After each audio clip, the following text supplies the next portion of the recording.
Okay, just figured I'd do a quick video on the truck here since I got it finished. It's a International 7400 2006 model. It's got the 8LL transmission. I'll just start right here. Had 11 R's on the front. I changed them out and put these 425 Michelins, 12-inch wheel floaters. Really good tire. I like these. They're the XZYs. They got a lot of rubber on them.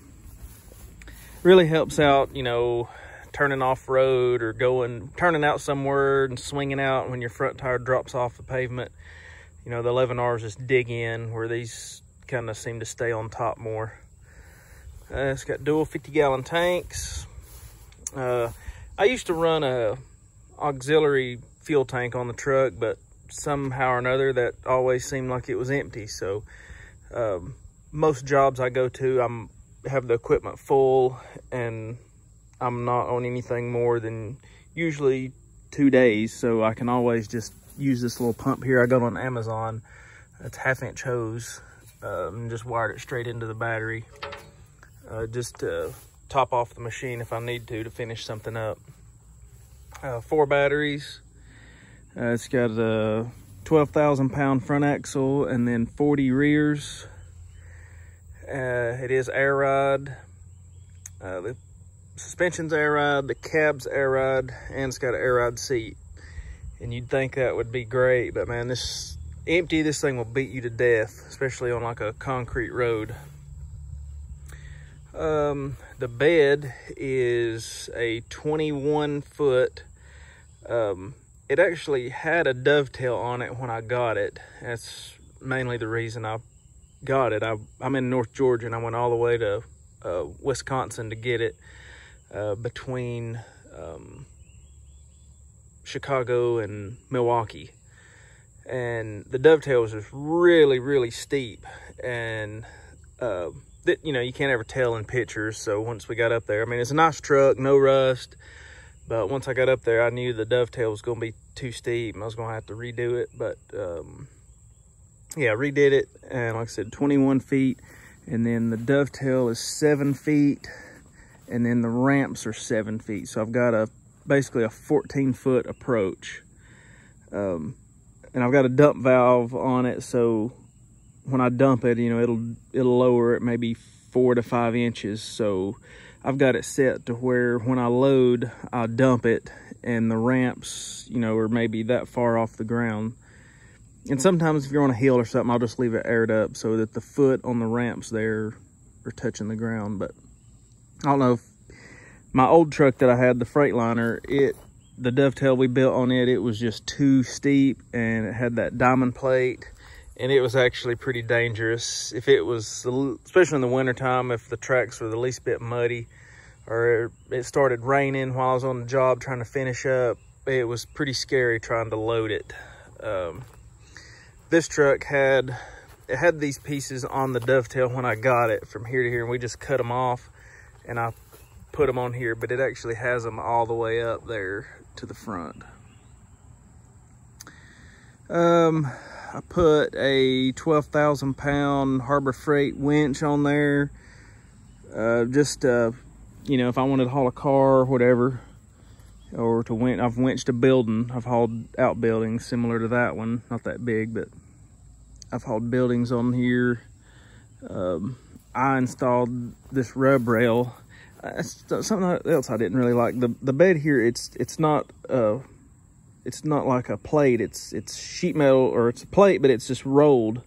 So there's no like outer frame rails. It's just got the cross members under here, and then they just end, and it's just this rolled piece, which is fine, but I'd prefer just have like an outer I-beam, or C-channel rather. Anyway, got the LED lights. The ramps here, I had one spring on each ramp, and then the springs over time, they started relaxing. Like you can see this one, it starts to relax. So I put that other one on there, and they're pretty heavy to lift and lower. The springs definitely help, but I may end up putting air cylinder on each one of them, or some kind of mechanism to put it with both of them or something. I don't know. Right on this side, my Freightliner, I had 2 5-foot toolboxes, and those were great. I love the 5-footers. These, I was in a hurry. I could only find the 4-footers. They're fine. I could have plenty of room. I could actually maybe scoot that one farther forward and move this one up, and then maybe have enough room to put another one right here. But if I was going to do it again, I would just go ahead and pay the extra money and get the 5-footers or bigger. I mean, you can't ever have enough storage.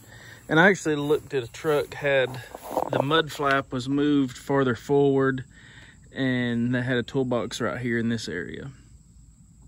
While we're here, I'll show this. This is how I extended it. The truck's double frame, so we ended up cutting out the inner frame. This is a 4x10 piece of tubing. This 120-foot stick cost me $900 almost 2 years ago, so who knows what that is now, but we slid that piece up in there. It's about to right here, and then welded it all the way around, and then that goes back to here, and we cut that at an angle, and then got what was left of that big piece and put it right here on the end. And then the rest of it is C-channel and 5-inch tubing. Like this one, and those two are C-channel, and then around the whole outside and up here is the tubing. And then tied it in here, and then on the other side. And then that piece right there is solid 1x4 bar. So it's pretty sturdy. I've loaded a D4 dozer on here, or no, a D5 cat dozer. It's about 20,000 pounds, and it didn't even budge. So the weak spot's the ramps. If you look down them, they're actually, this outside one's bent just a little bit. But it's a nice truck, I like it. Side exhaust. I put that rack up there to hold all the shovels.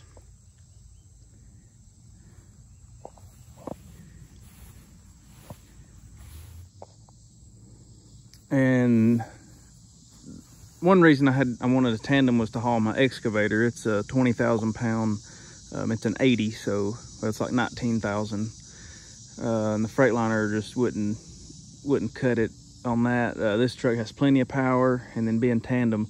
The drawback is this International does not turn very sharp, and the whole entire truck's 40 feet long. So turning into neighborhoods or in people's driveways, it gets a little bit, or especially in like cul-de-sacs, I have to pull up and back up and pull up and back up. Whereas that Freightliner, I could pretty much. So anyway, yeah, the Freightliner, it would really turn in somewhere, which the bed on it was only, dang, I can't remember. I think it was 17 or 18 flat, and then the dovetail.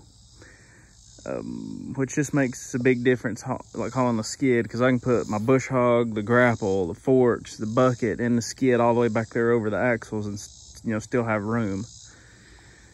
But yeah, the drawback is being long. That Freightliner would just turn almost like a heister, like the tires would almost go completely sideways, and it was really nice. You could just go down any neighborhood road, get to a dead end, just back it in somebody's driveway and take off. I miss that about it.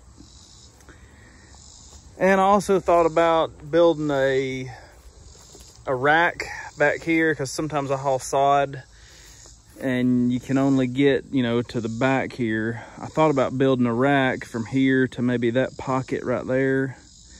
And it wouldn't need to be very high. I think it was like 14 inches to get it level with this, just so I could sit 2 more pallets on the back here.